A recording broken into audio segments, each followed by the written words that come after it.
The Food Service Exchange presents.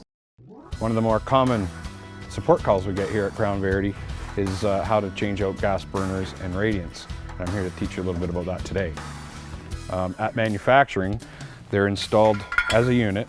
This is the burner, this is the radiant, and they are installed over the gas orifice, and there's a common screw at the back that holds it down.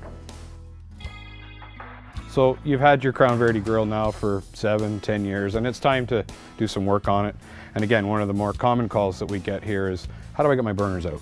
Well, that screw that I showed you earlier at the back of the grill here, over time tends to corrode somewhat and fill up with stuff from cooking, the carbon and deposits and stuff like that. And it can make it virtually impossible to get the screw out. As you can see, I'm having a real hard time getting that screw out because there's simply nothing left for my screwdriver bit to bite onto. The best advice I can give you is don't waste all day trying to get that screw out of there. I'm going to show you how to get it out of there real quick. Okay? Safety first, make sure it's cool, wear a pair of gloves.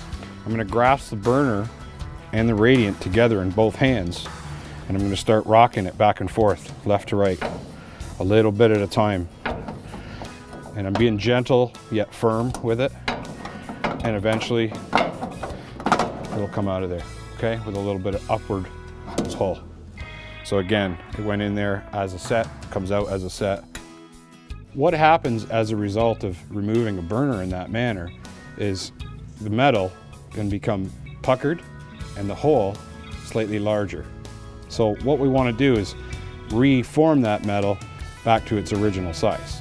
And that's done simply with a machinist or a peen type hammer, and hammer that down.